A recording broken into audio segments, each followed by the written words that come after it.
तबाही और हादसों के इतने मंजर देखने के बावजूद हम एक ऐसे हादसे की तरफ लगातार बढ़ते जा रहे हैं जिसके सामने अब तक के सभी हादसे बौने पड़ जाएंगे, क्योंकि धरती पर रहने वाला कोई भी प्राणी इस नए हादसे के घातक असर से खुद को नहीं बचा पाएगा। तेजी से अपने कदम फैलाता यह नया हादसा बीमारियों से लड़ने की हमारी ताकत को ही खत्म कर सकता है।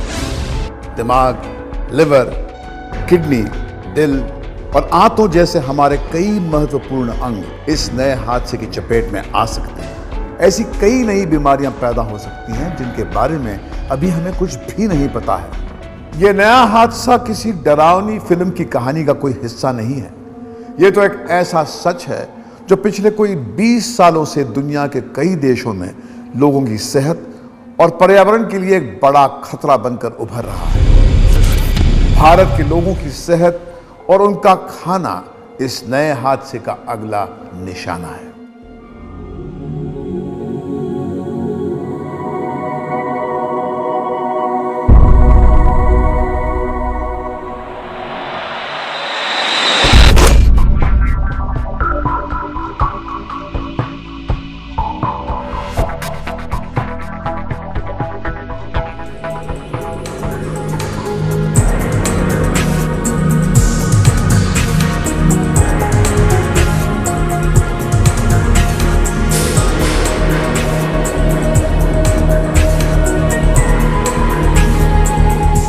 ट्रैफिक लाइट के लाल होते ही सड़क पर तेजी से दौड़ रहे वाहन जैसे ही रुकना शुरू करते हैं, 8 साल की सुनीता की आंखों में चमक आ जाती है। इससे पहले कि लाइट फिर से हरी हो, सुनीता कलाबाजियां खाकर लोगों का ध्यान अपने ओर खींचती है, सिर्फ इसलिए ताकि वो अपने पेट की भूख को मिटा सके।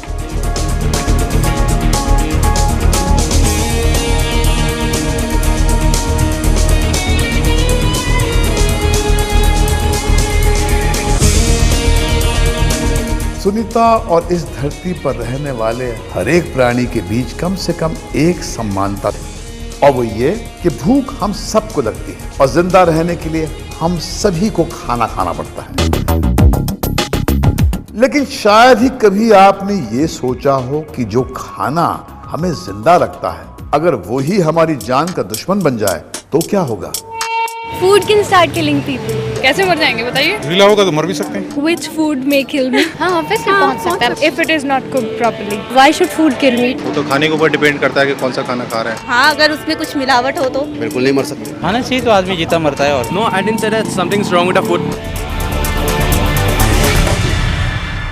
आप मुझ पर बेवजह डर फैलाने का इल्जाम भले ही लगा लें, लेकिन सच तो यह है कि एक लंबे अरसे से जेनेटिकली मॉडिफाइड यानी जीएम फूड के नाम पर कुछ मल्टीनेशनल कंपनियां हमारी थाली में जहर परोसने का एक गहरा षड्यंत्र रच रही है। हमारे खाने को अपनी बेतहाशा आमदनी का जरिया बनाकर वो अपनी तिजोरियां भरना चाहती है। समय रहते अगर हमने कुछ ठोस कदम नहीं उठाए तो उनकी ये चाल हमारे खाने को हमारी जान का सबसे बड़ा दुश्मन बना सकती है।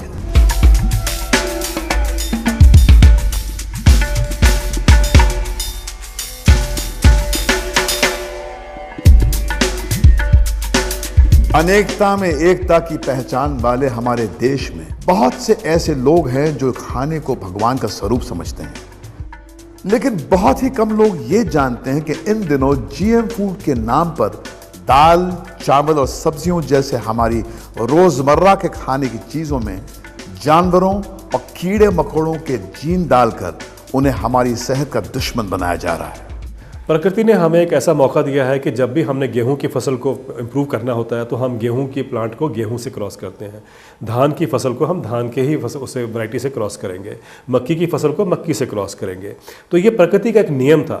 अब हमारे साइंटिस्टों ने उस नियम को तोड़ दिया है। अब आप एक स्पीसीज के अंदर नहीं, आप इंटर स्पीसीज यानी किसी भी स्पीसीज का जीन उठा के दूसरी स्पीसीज के जीन के अंदर, डीएनए के अंदर आप डाल सकते हैं, उसके दूसरी स्पीसीज के जीन के साथ खिलवाड़ कर सकते हैं। लोग समझते हैं हम शाकाहारी, जाके सब्जी खरीदते हैं, टोमेटो खरीदते हैं और टोमेटो में मच्छी का जीन्स उसमें चला गया या बैंगन में बिच्छू का जीन्स उसमें लगा देते हैं। तो ये आदमी के साथ एक तरह का धोखाधड़ी हो गया। इसको सख्त विरोध करना चाहिए। जीएम फूड हमारी सेहत के लिए कितना घातक हो सकता है, इसका सबसे पहली बार पता 1989 में चला, जब अमेरिका में एल ट्रिप्टोफैन नाम के हेल्थ टॉनिक ने कोई 100 लोगों की जानें ले ली और कोई 5 से 10 हजार लोगों को जिंदगी भर के लिए अपाहिज बना दिया। जीएम टेक्नोलॉजी से बने इस टॉनिक को बनाने वाली जापानी कंपनी शोवा डेंको पर अमेरिका के एक अदालत ने $2 बिलियन यानी 10,000 करोड़ रुपए का जुर्माना तक ठोक डाला। Individuals started going to doctors with all sorts of very डॉक्टरों के पास मरीजों की संख्या बढ़ने लगी थी। सच तो यह है कि डॉक्टरों ने इतने सारे मरीजों को इतनी ज्यादा तकलीफ में पहले कभी नहीं देखा था। उनके बाल गिर रहे थे, याददाश्त कमजोर होने लगी थी और मांसपेशियां ढीली पड़ने लगी थी। कई मरीज ऐसे थे जिनके हाथ पैर तक जकड़ गए थे, उनकी खाल बहुत ही सख्त हो गई थी।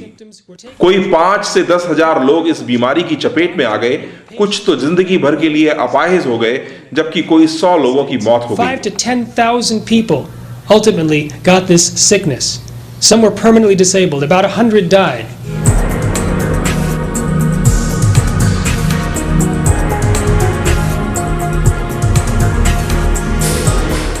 एल ट्रिप्टोफैन के इस हादसे ने पूरी दुनिया के वैज्ञानिकों की आंखें खोल दी और जीएम फूड पर कई सवालिया निशान लगा दिए। चूहों पर जीएम फूड के परीक्षणों के दौरान कई चूहे तो कुछ दिनों के भीतर मर गए, जबकि कई दूसरे चूहों के अंगों में जो बदलाव देखे गए वो वास्तव में दिल दहला देने वाले थे।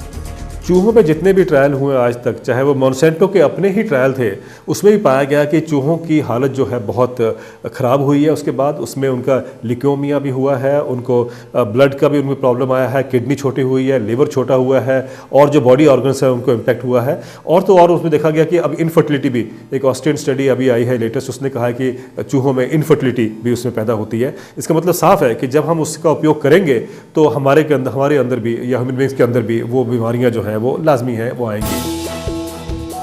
ब्रिटेन में जीएम सोए के बाजार में आते ही लोगों के बीच सोए एलर्जी में बेतहाशा बढ़ोतरी देखी गई और देश में जीएम फूड पर पाबंदी लगा दी गई। जर्मनी में जीएम कॉर्न के गायों पर परीक्षण के दौरान 12 गायों की मौत हो गई।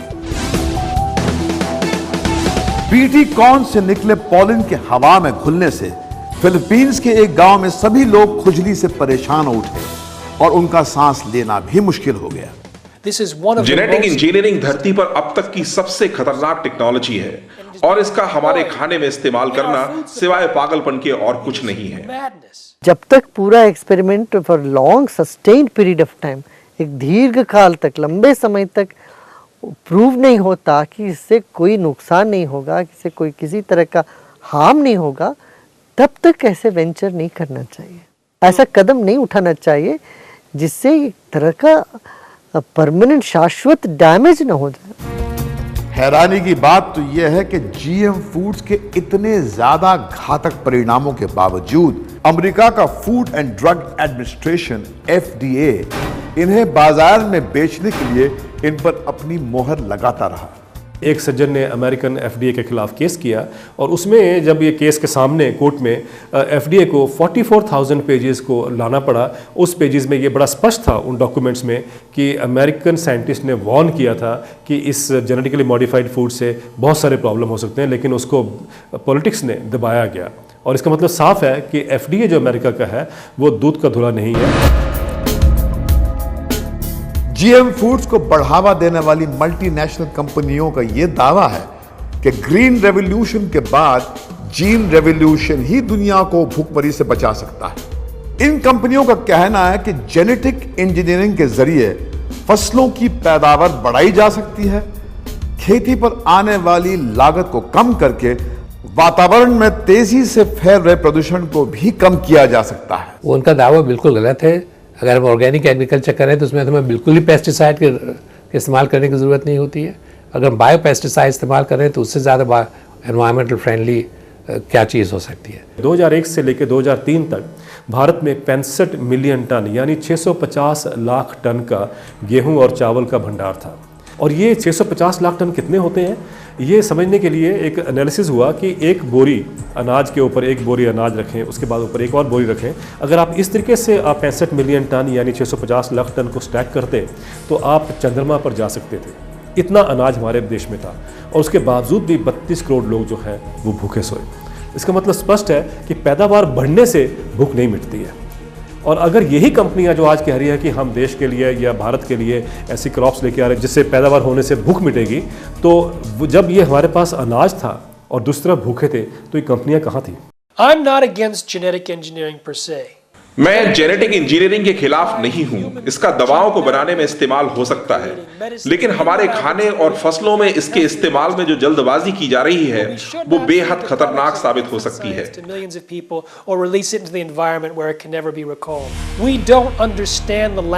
हम अभी डीएनए की भाषा को नहीं समझते हैं।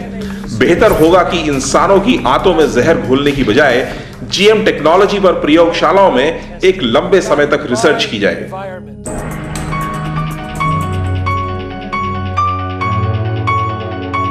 अंधाधुंध मुनाफा कमाने की होड़ में मॉन्सांटो, सिंजेंटा, बायर, ड्यूपॉन्ट जैसी बायोटेक कंपनियों ने जीएम फसलों के जरिए न सिर्फ लोगों की सेहत के साथ खिलवाड़ करना शुरू कर दिया है, बल्कि हमारे वातावरण में जहर भी घोलना शुरू कर दिया।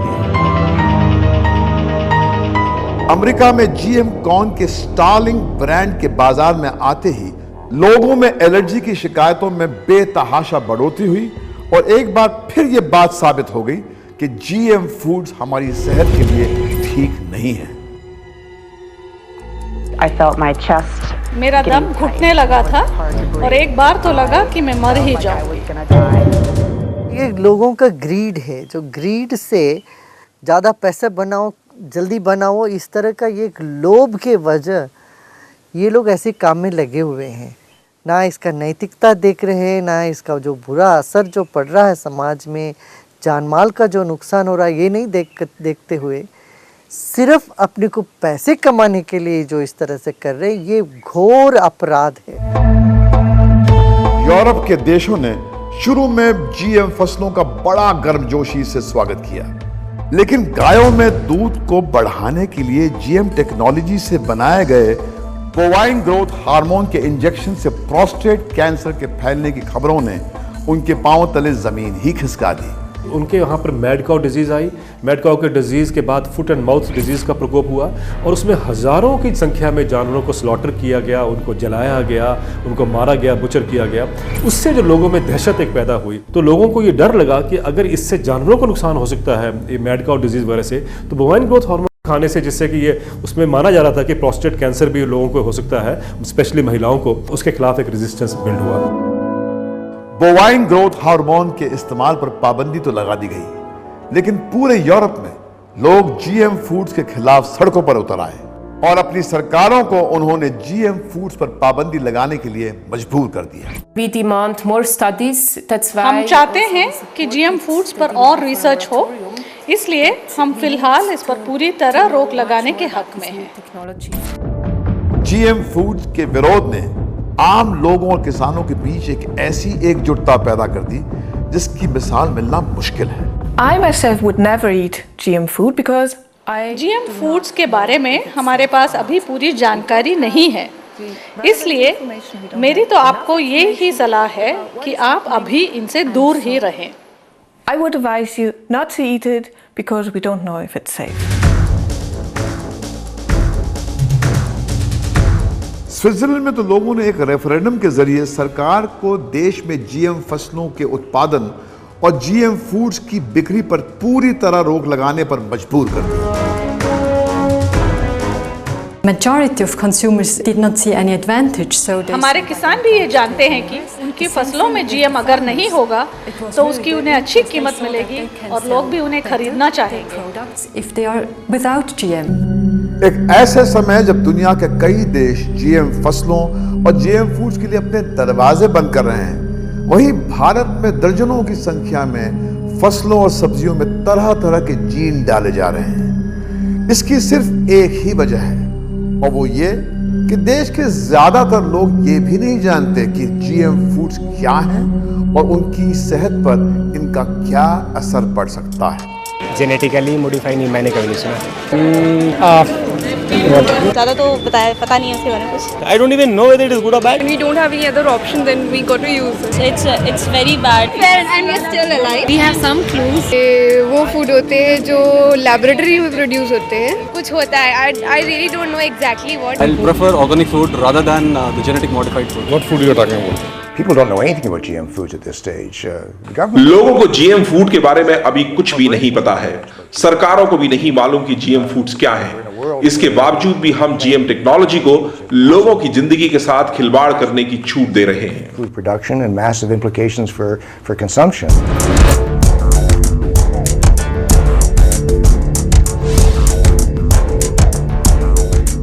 जेनेटिक इंजीनियरिंग में हम एक स्पीसीज से डीएनए लेकर के दूसरी स्पीसीज में डाल देते हैं। अब आप एक स्पीसीज के अंदर नहीं, आप इंटर स्पीसीज यानी किसी भी स्पीसीज का जीन उठा के दूसरी स्पीसीज के जीन के अंदर, डीएनए के अंदर आप डाल सकते हैं, उसके दूसरी स्पीसीज के जीन के साथ खिलवाड़ कर सकते हैं। आप सुअर का जीन चावल में डाल दिया, मछली का जीन निकाल के आपने टमाटर के अंदर डाल दिया, महिला का दूध का जीन जो है निकाल के आपने चावल के अंदर डाल दिया। जिस तरीके से आज किसी जीन को निकाल के कहीं आप डाल देते हैं और वो जो पदार्थ जब मार्केट में आएंगे तो ये लाजमी है कि हमारी जब बहुत सारी बड़ी जनसंख्या है उसमें एथिकल, रिलीजियस और मॉरल इश्यूज जो हैं वो सामने आएंगे और उनको ठेस पहुंचेगी। लोगों में जागरूकता की कमी और सरकारी तंत्र में फैले भ्रष्टाचार का फायदा उठाकर बायोटेक कंपनियां हमारे देश में काफी गहराई तक अपनी जड़ें जमा चुकी हैं। ये कंपनियां इस समय भारत में 50 से भी ज्यादा जीएम फसलों और सब्जियों पर परीक्षण कर रही हैं, जिनमें बैगन, भिंडी, आलू, बंद गोभी, फूल गोभी, अदरक, मक्का, टमाटर, सरसों और चावल शामिल हैं।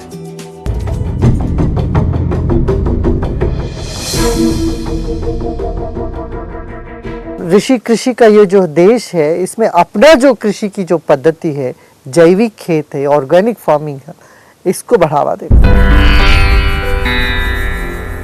यूं तो बीटी कॉटन अभी एक अकेली ऐसी जीएम फसल है जिसे भारत में कमर्शियल तौर पर लगाने की इजाजत दी गई है, लेकिन इसके अब तक के परिणाम बहुत ही भयंकर साबित हुए हैं। बीटी कॉटन के बारे में बढ़ा चढ़ाकर किए गए वादों के खोखला साबित होने से देश में हजारों किसान आत्महत्या कर चुके हैं, जबकि इसके संपर्क में आने वाले सैकड़ों लोग त्वचा के ऐसे रोगों से जूझ रहे हैं जिनकी पहले किसी को कोई जानकारी नहीं थी। मैं ये कहूँगा कि जेनेटिकली मॉडिफाइड जो फूड है, इससे अभी पक्का नहीं कि कितने कितने तरह के बीमारियां आ जाएंगी इससे, इसलिए इस पर जो है ना कदम जरा धीरे से उठाना चाहिए।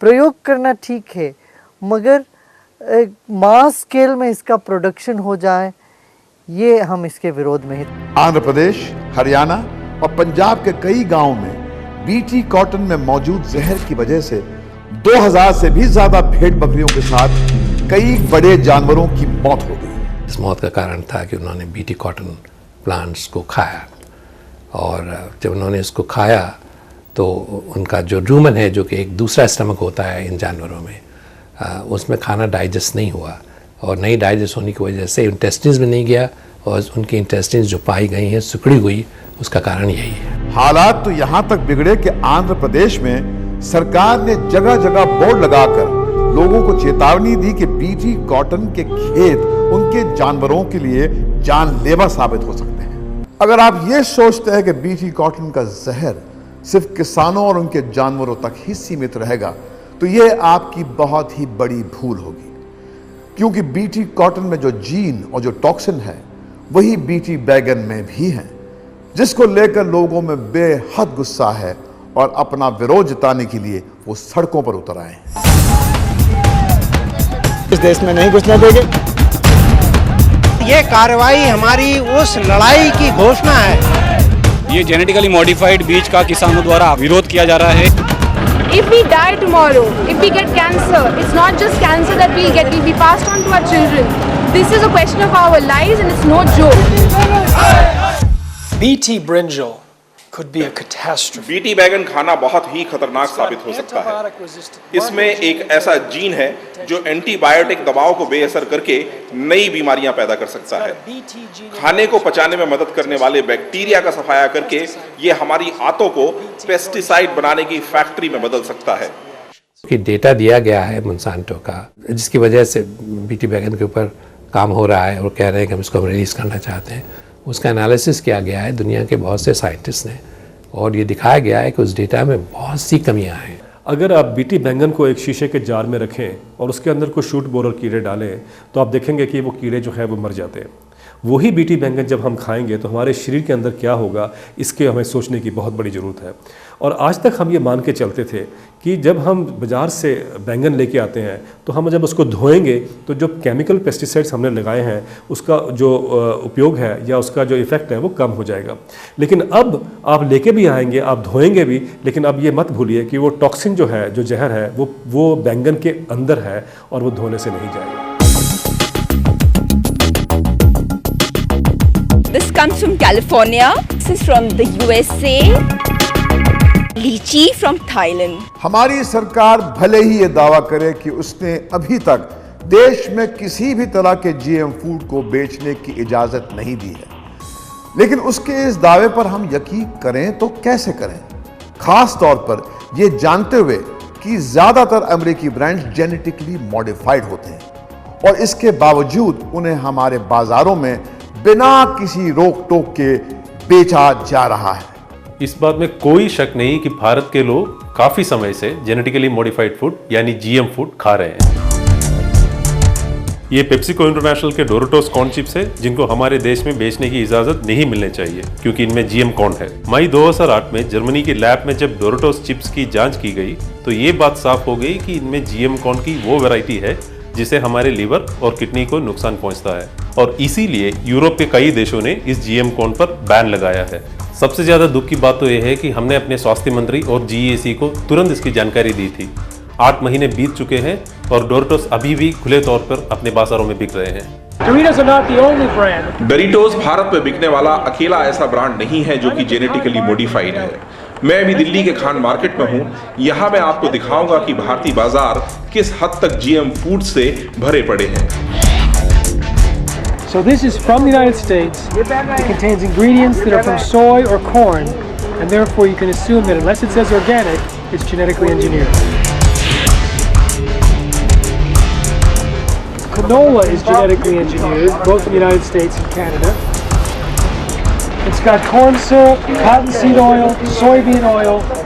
It also has cornstarch. All that's from genetically Bharat में इन engineered चीजों को foods. इंपोर्ट करने और उन्हें बेचने की अनुमति नहीं है, फिर भी यहाँ उन्हें बिना किसी रोक टोक के बेचा जा रहा है।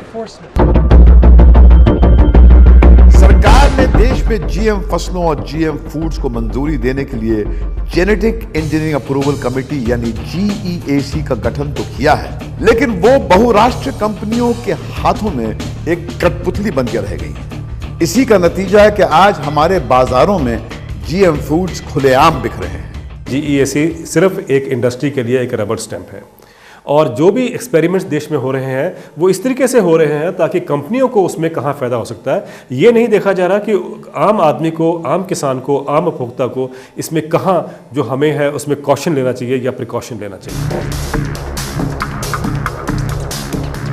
हम ये बात दावे से नहीं कह सकते कि भारत में अमेरिकन फूड चेन्स में बिकने वाली खाने पीने की चीज़ें जेनेटिकली मॉडिफाइड है या नहीं, लेकिन जब हमने उनसे इसकी असलियत जाननी चाहिए तो उन्होंने कैमरे के सामने आने से साफ इनकार कर दिया। जीएम फूड्स को बढ़ावा देने वाली बायोटेक कंपनियों का सबसे बड़ा तर्क यह है कि अमेरिका में पिछले कोई 20 सालों से लोग जीएम फूड्स खाते आ रहे हैं, लोग वहां जी रहे हैं, मर तो नहीं रहे, तो फिर दूसरे देशों में जीएम फूड्स को लेकर इतनी हाय तौबा क्यों मची हुई है? ये एक बहुत ही बेवकूफी भरी दलील है कि चूंकि अमेरिका में लोग जीएम फूड खा रहे हैं इसलिए इनसे पूरी दुनिया को कोई खतरा नहीं है।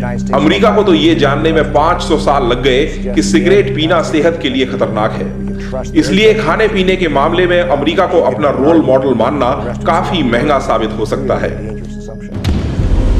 GM foods were introduced in 1996. between 94 America में 1996 में जीएम फूड्स की शुरुआत हुई। 1994 और 2000 के बीच खाने से जुड़ी बीमारियों में 2 गुने का इजाफा हुआ। जीएम सोए के आने के बाद के 5 सालों में एलर्जी की शिकायतों में बेतहाशा बढ़ोतरी हुई। अमेरिका में एक सर्वे में लोगों से पूछा गया कि क्या उन्होंने कभी जीएम फूड खाया है। 60% का जवाब था नहीं, जबकि 15% ने कहा पता नहीं। इसलिए कहना होगा कि अमेरिका में 75% लोग तो ये भी नहीं जानते कि वो जीएम फूड्स खाते हैं।